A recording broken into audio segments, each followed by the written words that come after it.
LiSTNR production. Hi, Sacha Barbour Gatt with you. Welcome to The Briefing.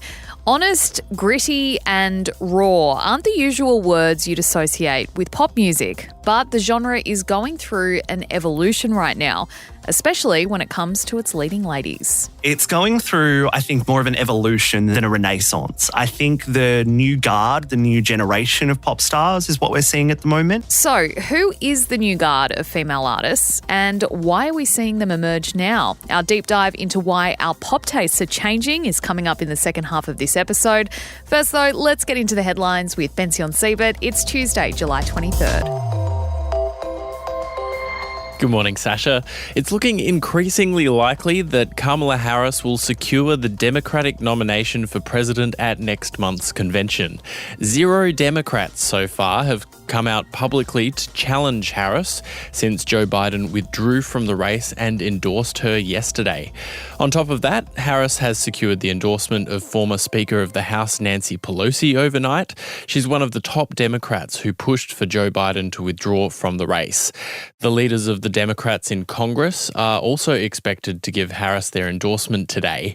Harris is giving her first speech since Biden withdrew from the race as we record this. Here's a little snippet of her paying tribute to the president at the White House at an event for college athletes a short time ago. His honesty, his integrity, his commitment to his faith and his family, his big heart, and his love, deep love of our country. 2 of her rumoured challengers have also come out to endorse the 59-year-old. That includes California's Governor Gavin Newsom and Michigan's Gretchen Whitmer. So does that make her the nominee? Still no, that will be decided at the party's convention happening next month, but it does firm up her chances to take up the nomination. I guess the next question then, Bension, if Kamala Harris does succeed in securing the nomination is she popular with the American people? Does she have the ability to beat Donald Trump? Now, polling shows the majority of American voters have had an unfavourable view of Harris, and she does trail Trump in every national and battleground state poll that we've seen so far this year. So it's not starting off on the best foot, but I guess she has the chance to grow. Absolutely. She certainly has the momentum. The Harris campaign earned $50 million in a massive surge in donations after Biden dropped out and endorsed her. And we should note that any Democrat looking to challenge her at the convention on the 19th of August won't have automatic access to more than $150 million that's in the Biden-Harris war chest. So that's a pretty significant barrier to entry. In terms of the campaign, just like Biden, I think Harris wants to make this election about saving democracy and abortion rights from Donald Trump. And the test now is whether she can use her background as a prosecutor and turn all the critical attention onto Trump and away from the issues that he wants to focus on, like immigration and the economy. Plenty more to come from that. We'll be watching closely over the coming weeks. But also happening overnight and into this morning, the boss of the Secret Service has fronted US lawmakers to cop a grilling over the assassination attempt on Donald Trump. Kimberly Cheatle is her name. She spoke and said that the attempt was, quote, the most significant operational failure at the Secret Service in decades, end quote. There are calls very strongly, particularly from Republican lawmakers who aren't happy with the way that she has carried herself in that job in the wake of what has happened and what we saw at that rally in Pennsylvania just over a week ago now. Something else that's happened with Cheatle's appearance at this hearing is that she's kind of frustrated lawmakers who have been quizzing her and asking for her answers on a whole range of issues. Now, Nancy Mace, she's a representative for the Republicans in South Carolina, absolutely ripped into Cheatle after asking if she'd provided audio and video documentation. Have a listen. Have you provided all audio and video recordings in your possession to this committee, as we asked on July 15th, yes or no? I would have to get back to you. That is a no. You're full of shit today. You're just being completely dishonest. Yeah. So tensions are high. I know. It's worth noting as well, Kimberly Cheadle wants to stay in the top job. She's fighting for it. So that's going to keep rolling out, throughout the day and into the coming days as well. So keep an eye on that one. An attack in the southern Gaza city of Khan Yunis has killed 37 Palestinians and injured hundreds as part of a new operation targeting Hamas. The Israeli Defense Force reportedly issued an evacuation order of the eastern part of the city almost immediately before the attack began, as thousands were fleeing. It's estimated that at least 1.8 million Palestinians are seeking refuge right now in Khan Yunis. The areas targeted in this attack right now are home to about 400,000 people. The IDF put out a statement saying the operation was in response to rocket attacks launched from the targeted area in Khan Yunis. Now, Israel's Prime Minister Benjamin Netanyahu left yesterday for a trip to the US to visit the White House and to make a speech to Congress. Obviously, Biden has withdrawn from the election, but he's still president for the next 6 months. So Netanyahu will be meeting with him as well as Kamala Harris. She has been less Israel-friendly in her view of the war in Gaza than Biden has, so it'll be really interesting to see how that plays out over the coming days. And all this comes only days after the UN's top court ruled that Israel's occupation of Palestinian territories is illegal. And changing pace, the fossil of a Stegosaurus has smashed auction estimates, selling for, get this, 67.5 million Australian dollars in the US. Nicknamed Apex, the remains are thought to be among the most complete ever found. Sotheby's auction house had estimated it to go for between 9 and 13 million, so absolutely smashing that estimate. And the Stegosaurus did sell to a private buyer. Now, not only did it smash Sotheby's estimates, but it also broke the previous auction record of dinosaur remains or fossils. That was set back in 2020 by a T-Rex skeleton nicknamed Stan, which went for 47.7 million Australian. And, it sounds kind of light and bright, but it's worth noting as well that there is a bit of contention among, scientists and paleontologists around the sale of dinosaur fossils. They don't think they should be going to private buyers. They think that they belong to the public, should be in museums and research centres to further our understanding of these, animals that used to rule the earth. But apparently the buyer intends to loan it out. So that's a win if we see that, I guess. I mean, Stegosauruses are really cool. They're probably among my favourite dinosaurs, I'd say. T-Rex? Too scary. Too scary? Yeah. What's the other one? I like the Brontosaurus. Oh, the pterodactyl. Pterodactyls? The pterodactyl. I think that's my favourite. Sorry. I literally just rewatched the new Jurassic Park, so that's why I think I'm up in my dinosaur game at the moment. So I'm really excited about this story, clearly. Benzian, thank you so much for joining us for the headlines today. Next up, it's our deep dive into the new guard of female pop music.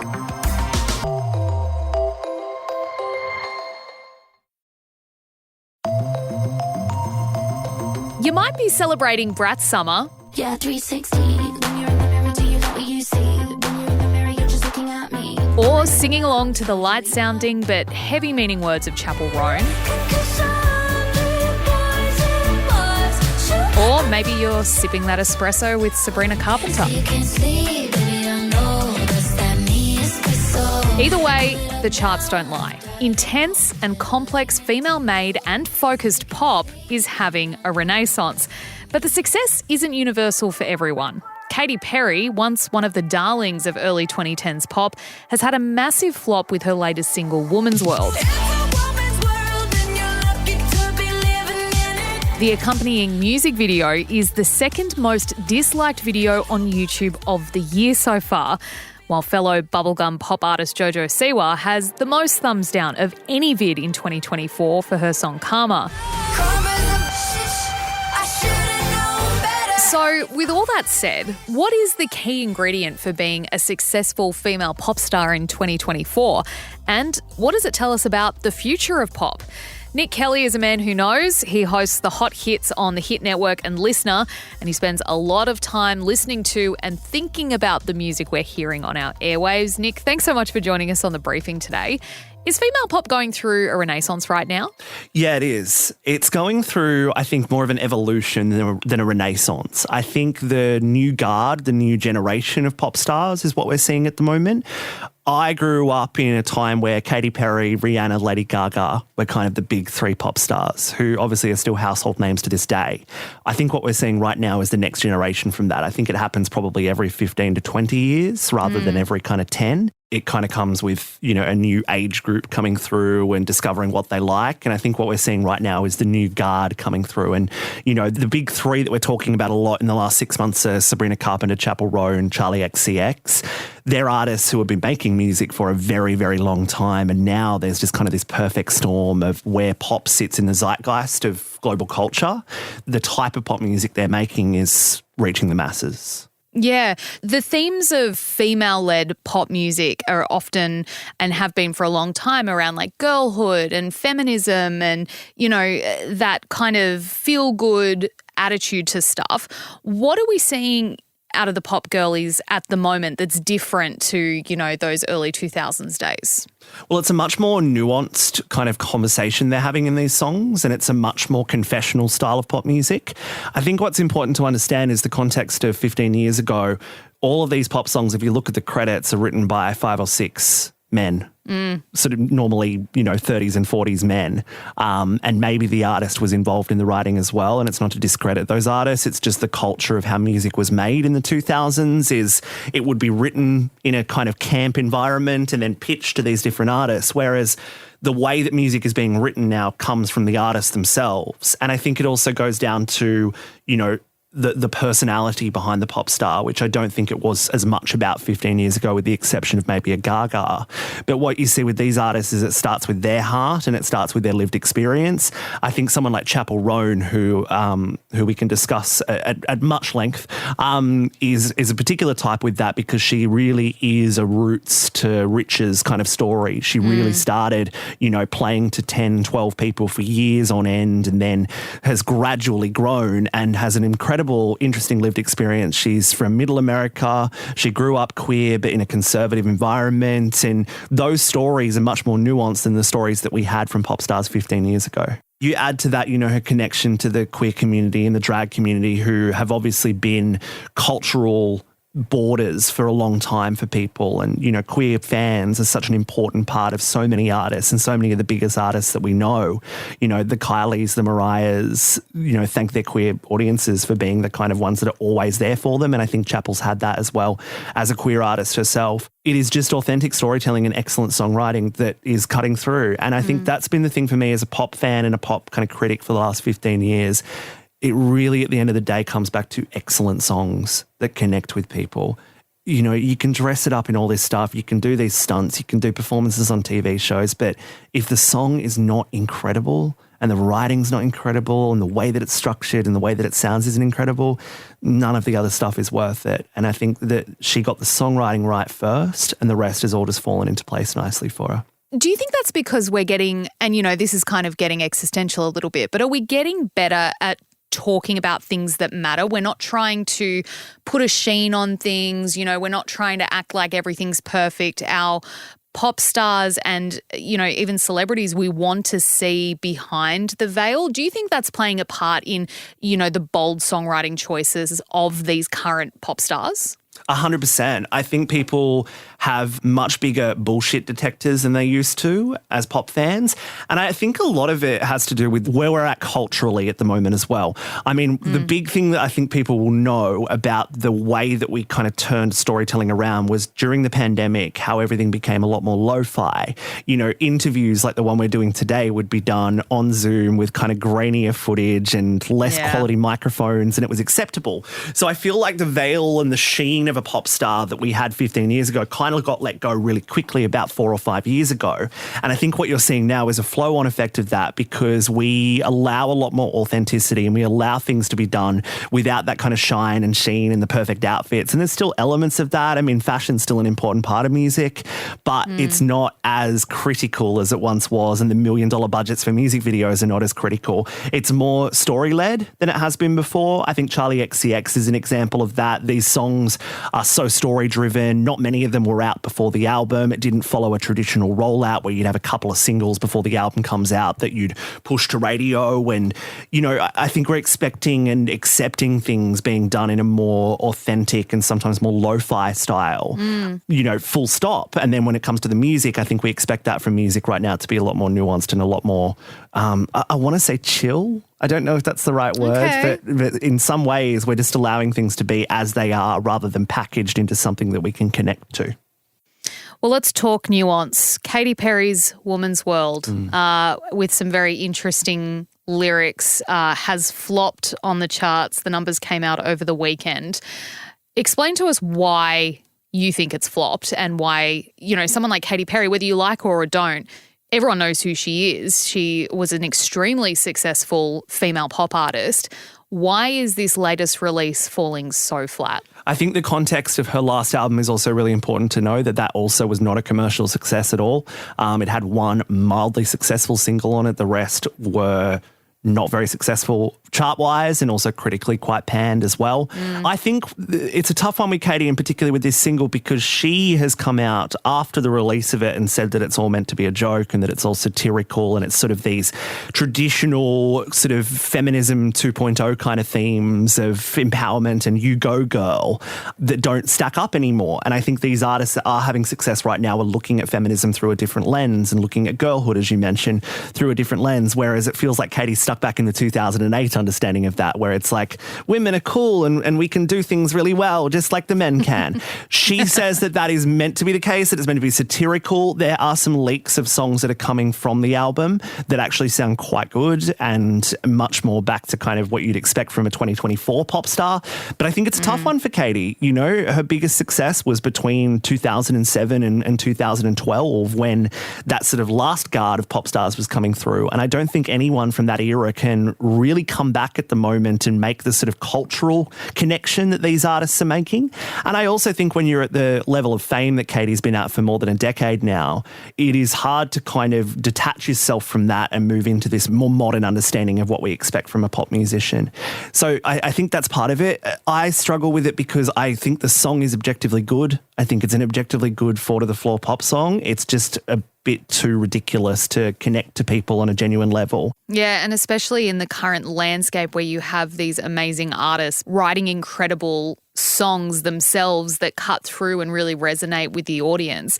It felt very flat and it completely missed the mark. Speaking of missing the mark, Jojo Siwa, we've got to talk about her as well. You've actually interviewed her. I'm fascinated to know what that was like. But, you know, her video for Karma, which was supposed to be her Miley Cyrus bangers moment, coming out with this single and breaking that bubblegum pop image. It's actually the most disliked video on YouTube this year. Where does Jojo sit on the spectrum when it comes to female pop artists in 2024? Is she going to be the next, you know, Sabrina Carpenter or Chappell Roan or Charlie XCX, or is she going more the way of Katy Perry and potentially just flopping? I don't think she's going either of those ways. I think she's in a really interesting lane, and I think it's a tough one for an artist who has grown up as a celebrity more than an artist. You know, the making music thing, when you've started out in the kids bop kind of space, making children's music, but that only being basically an income stream rather than a creative outlet. You know, that was something that was attached to her work on Dance Moms and her work as a sort of celebrity.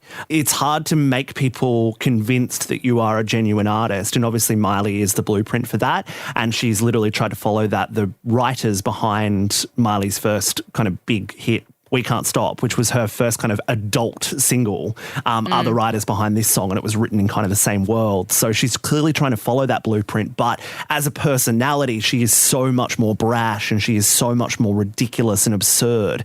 And I think it's going to be a really tough one to get her to be convincing as an artist. When I interviewed her around the release of Karma, it was just after Saturday Night Live had done a pretty rude sketch about her, and I found her incredibly authentic, and I think that the life that she has lived so far in her very few years on this planet has been really unique and absurd, and no one's kind of lived a life like that. And I found her quite endearing in talking about it and the way that she processes emotions. I think she probably has a little bit of a fame. She's so used to fame that trying to provoke something that makes you talked about and makes you mentioned. In that Saturday Night Live performance I mentioned, she was happy that they did it because she's happy to be talked about, is what she said, that she's just happy to be in the conversation. She's happy to be the conversation rather than be boring and do things the traditional way. But I don't think the kind of music she's making, I don't think the kind of person she is, at least in the short term, is going to have any kind of like commercial success on the charts as an artist. I think she's going to kind of be more of a celebrity and more of a culture moment rather than a musician that has that kind of musical success on the charts. Yeah, she feels like a TikTok trend. That's where Jojo Siwa kind of sits, I think, in the cultural zeitgeist at this point. You talked a little bit at the start about how this is the new guard of women in pop. What are we going to be seeing then going forward? Can we expect this style, this approach to popular music to continue for the next decade, or are we going to see some new trends start to emerge in the next year or so? So I think a big part of where music's going is the globalization of it and how an artist from anywhere in the world can break globally. And you've got things like TikTok to thank for that, despite, artists having differing opinions on what it means for them. But it does mean that you can access a global audience quite quickly. And so I think with that, there are a number of songs on the charts that don't sound like songs that we've had before. Sounds like Afro beats, which originated in Africa. It's a kind of half pop, a bit of hip hop and a little bit of African music kind of all blended into one. Songs like Calm Down by Selena Gomez and an artist named Rema from Nigeria went to number one in the US. And I think you're going to see more global sounds like that. I think maybe a little bit of that Bollywood sound as well might make a reappearance after its appearance on the Pussycat Dolls' Jai Ho in 2009. I remember it well. Great a song. moment. And you remember it not sounding like anything you'd heard before. And I think that's going to be the thing. And I think, like I said with Chappell Roan, authentic, good songwriting, excellent songs that are addictive on the first listen is what's going to drive music to the front, and real artists behind it. Gone are the days where you can manufacture a hit and manufacture a star. That's out the window now. Authenticity is the only thing working because people's BS radars are so high now. They're only looking for people that feel like them and look like them. And that's why it's so exciting to see this next group of artists coming through. Nic Kelly, you know your shit. Thank you so much for taking the time to talk us through, what did you call it? The evolution of female pop we're going through at the moment. Love to hear about it. It's an exciting time. Thanks, Sash. Thanks for listening to this episode of The Briefing. That is it for now. Before you go, though, we would love it if you could share this ep with someone you think might enjoy it. And we'll be back in your feed with another deep dive this afternoon at 3. I'm Sacha Barbour Gatt. See you next time.